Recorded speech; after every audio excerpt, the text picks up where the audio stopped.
Hello makers, it is Jo here from Minerva, and today I'm here with a tool or product video. So I've been selecting some things from the website and showing you how to use them in real time. Today I'm going to show you how to use a little tool that helps you to self-cover buttons. So if you've always wanted to match your buttons to your garment, but you've found in the past it's a little bit fiddly, or you've got a tricky fabric that's not really curling around the self-cover buttons, then this little tool I'm going to show you today will really help. I'm going to make some buttons for a Shelby dress. I need quite a few, and I'm using a cotton linen from the Minerva exclusive range. The one I'm using is called Ditzy Daisy. It's got a real summer feel to it. It's got all of my favourite colours in it. And I'm going to put these on my Shelby dress, but first I've got to make quite a few, so the tool is certainly going to come in handy. Okay, let's crack on and cover some buttons. I've got two button makers, one's from Hemline and one's from Prim, just so that you can see the packaging to easily spot them on the website. And they work with lots of different sized buttons, so you don't need to buy one tool for one size of button and one tool for another. It will do different ones. 11mm, 25mm, 29mm, 19mm and 15mm. I'm going to use the Hemline one because this is the one that I have in my toolkit. I've had mine for quite a long time, so I'm going to use this rather than opening the packet. It comes in two parts. One is a solid piece of plastic and the other is a more malleable rubber. And they fit inside each other, so the fabric can dip around the dish dome of the button and it helps to curl the fabric. I'll show you how it works. The button maker works in combination with self-cover buttons. So these are Prim ones. In the Prim kit you get the button shape that you cover and the back that snaps on and holds the fabric in place. And in this Prim little kit you do get a similar version of the button maker, but it will fit only this, and they're quite tricky to lose, so it's easier if you have one of these where you can keep it as one tool for all buttons. It does have instructions in the back, but it's always nice to see it working.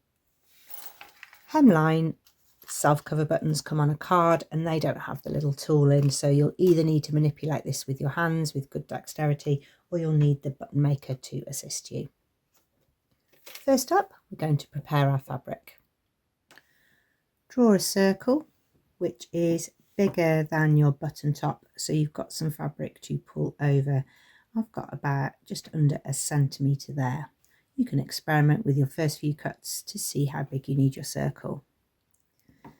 You don't need to be too precise with this because this is all going to be folded inside the button. So you just need enough space around the outside so that your fabric will flip up and grip into these little hooks. Ordinarily you would put a running stitch with a hand sewing needle around the edge of here and gather up the edges, and that's the fiddly bit because then you start to fray the edges as you're touching and manipulating the fabric.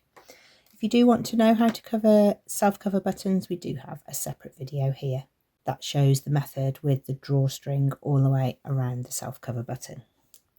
Today though, we want to see how to use the button maker.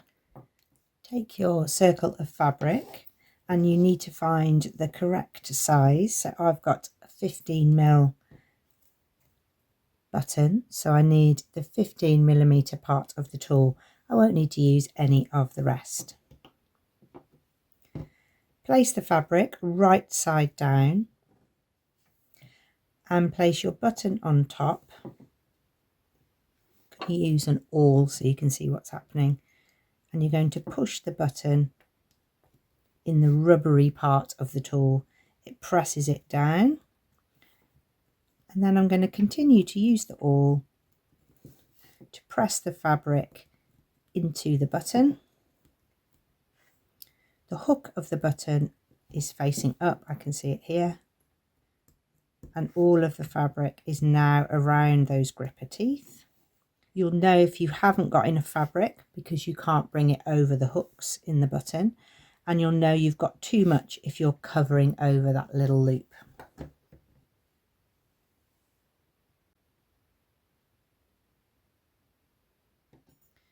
Next, take the closure for the back, and with the ridge face down, put that into the rubber part of the tool.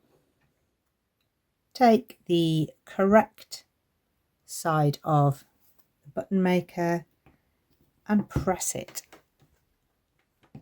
into the button, and it covers your button. Everything's pulled in. Don't hit it with a hammer or anything because you'll lose that dome shape of your button. You need it to just be pressed in with your fingers. You keep making your self-covered buttons. If you've got lots to make, then you might find it easier to fold your fabric and cut out multi-circles at the same time. It will really help to speed up.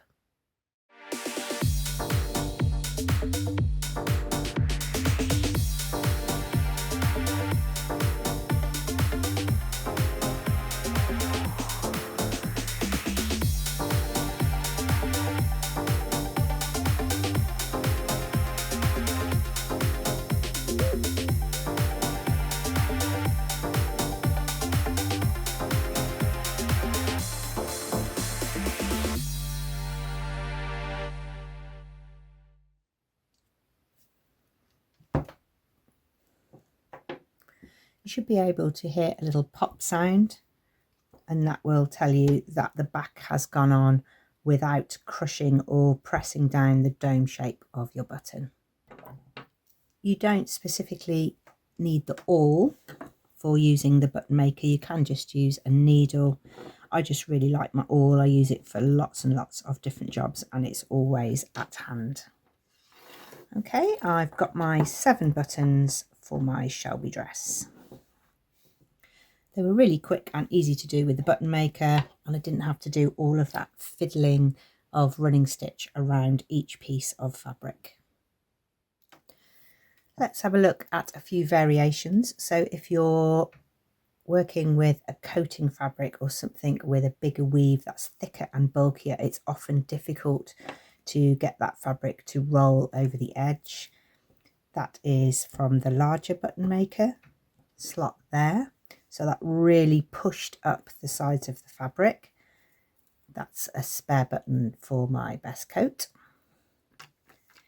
If you're sewing with a lighter fabric, then you might want a lighter base and component for your button. So you can get plastic self-cover buttons.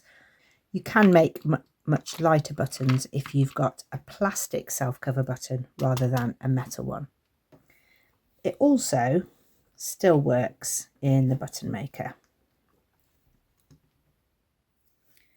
Okay, these are the buttons on my Shelby dress, and I've matched up the sort of darker ones with the darker areas of fabric and the lighter ones in the lighter areas, but it gives a really seamless finish to a fabric that you want to let the fabric do all the talking. You don't want people to be just looking at the buttons. Has a tie at the back. I've added inseam pockets. When you're making the buttonholes for self-cover buttons, you might need to make them just slightly bigger than you normally would. So you've got a little bit of friction of the two fabrics rubbing, so it's not the same as putting a smooth plastic button through a buttonhole. But I think it's a really great way to finish something with a really special look at the end.